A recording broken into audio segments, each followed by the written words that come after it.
কত সুন্দর নরম তুলতুলে স্পঞ্জি হয়েছে। হাই হ্যালো বন্ধুরা, তোমরা কেমন আছো? আশা করি ভালো আছো, সুস্থ আছো। আমিও ভালো আছি। মনিকা রান্নার সকলকে স্বাগত জানাই। দেরি না করে ঝটপট চলে এলাম মাটির চুলায় কেক তৈরি করতে। এখানে একটা ডিম নিলাম, ডিমটা মিক্সার মেশিনে ফাটিয়ে নিলাম। দিয়ে দেবো 1 কাপ, চায়ের কাপের 1 কাপ চিনি দিয়ে ভালো করে মিক্সিতে পেস্ট করে নিয়েছি। আমি সাধারণভাবে দেখাচ্ছি, আপনারা যেন বাড়িতে তৈরি করতে পারেন। এখানে দিয়ে দিলাম 1/2 চামচি ইস্ট, দিয়ে দিলাম পরিমাণ মতন হালকা করে 2 চামচি জল দিয়ে একটু গুলে নেব। গরম জলে বসিয়ে দেবো। 1 কাপ দিয়ে দিলাম দুধ, সামান্য পরিমাণ মতন লবণ। এখানে দিলাম অরেঞ্জ কালারের ইনোটা আমার ঘরে ছিল, সামান্য পরিমাণ দিয়ে দিলাম। দিয়ে এটাও ভালো করে ফাটিয়ে নিলাম। এবার ইস্টগুলোকে গুলে নিলাম গরম জলে, দিয়ে দিলাম পরিমাণ মতন। দিয়ে এখানে ময়দা নিয়ে নিলাম, ময়দাটাকে একটু এখানে পরিমাণ মতন নিলাম ময়দা, কাপ মেপে ময়দাটা নিলাম। আর ময়দাটা চেলে নেবেন, কেন ময়দার মধ্যে অনেক দিন দোকানে থাকে তো অনেক কিছু থাকে, নোংরা আবর্জনা। ভালো করে ঝেড়ে পরিষ্কার করে নিলে পরে বেশ এটা ভালো ফাটানো হয়। দিয়ে এবার সব কিছু দিয়ে দিলাম। সেখানে সাদা তেল 2 চামচি সাদা তেল দিয়ে দিলাম। এখানে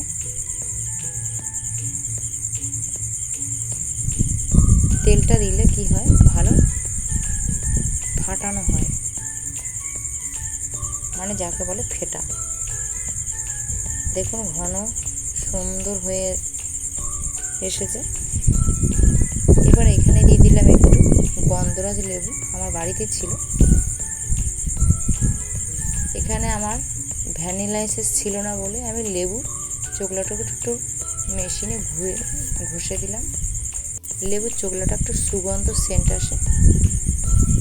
দেখুন এবার লেবুর রসটাকে চেপে দিয়ে দেব।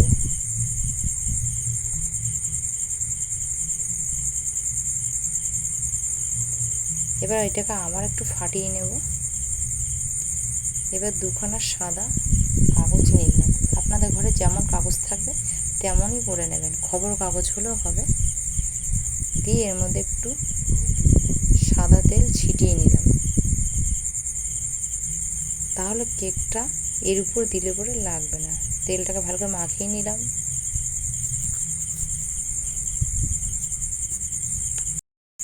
তেলটা ভালো করে খবরের কাগজে এপিঠ আর ওপিঠে ভালো করে লাগিয়ে নিলাম।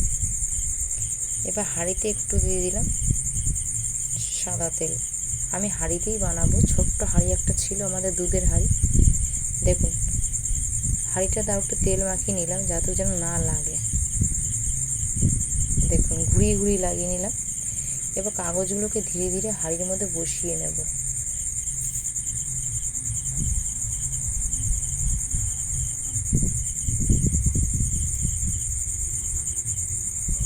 ময়দার বয়ামটা না দিলে পরে যেন না লাগে। দেখুন কত সুন্দর কেকে।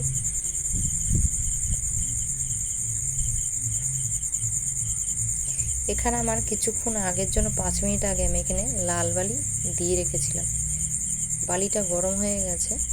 এখানে এবার একটা নিয়ে নিলাম স্ট্যান্ড। আমাদের একটা গ্রামের পরিবেশে একটা মাটির হাঁড়িতে রান্না হয় বলে একটা স্ট্যান্ড ছিল, সেই স্ট্যান্ডটা বসিয়ে দিয়েছি। আপনাদের যদি স্ট্যান্ড না থাকে আপনারা একটা প্লেট বা বাটিতে বসিয়ে দিতে পারেন।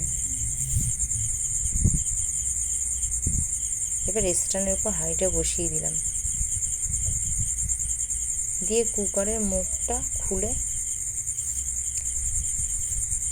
কুকারের ছিপিটা আটকে দিলাম। দেখুন আমি আধা ঘন্টা বাদে একবার একটু দেখে নেব কতটা এর পরিমাণ হয়ে গেছে। দেখুন অনেকটাই হয়ে এসছে, একটু বাকি আছে। আমি আরেকটু চাপা দিয়ে দেব।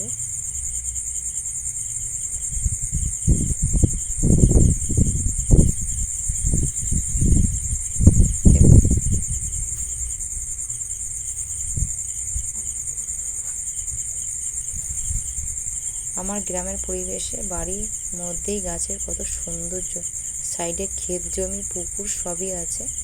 গ্রামের পরিবেশের সৌন্দর্য একটু আলাদা ধরনের। দেখুন কেকটা সম্পূর্ণ হয়ে এসছে। এবার দেখুন পরিপূর্ণভাবে হয়ে গেছে। কেকটা থালায় এবার নামিয়ে নেব। হাঁড়িতে এটাকে ভালো করে ছড়িয়ে গেছে বলে বেরোচ্ছিল না, যাতে আমি এটা হাত দিয়ে টেনে বার করতে।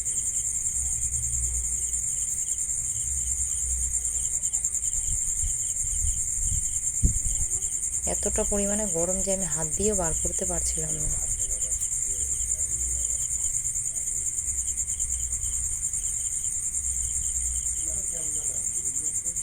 এবার কাগজগুলোকে আমি আস্তে আস্তে করে টুকরো টুকরো করে ছিঁড়ে বার করে ফেলবো।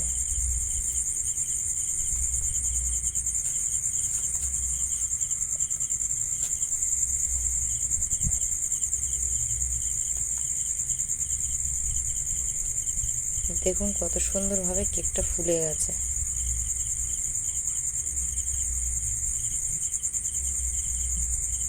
এবার কেকটাকে একটু কেটে আপনাদের সঙ্গে শেয়ার করছি।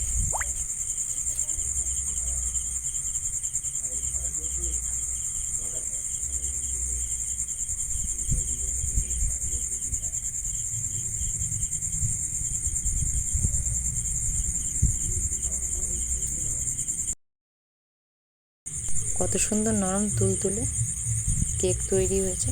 তো বন্ধুরা, আপনারাও কেকটা তৈরি করে বাড়িতে আমাকে কমেন্ট করে জানাবেন। আর আপনাদের সঙ্গে নতুন নতুন ভিডিও নিয়ে ফিরে আসছি। ততক্ষণের জন্য আপনারা ভালো থাকবেন, সুস্থ থাকবেন, আর বেশি বেশি করে ফলো করবেন, লাইক শেয়ার কমেন্ট করবেন, আর সাবস্ক্রাইবের পাশে থাকবেন। ততক্ষণের জন্য ভালো থাকবেন, সুস্থ থাকবেন। Bye bye, tata.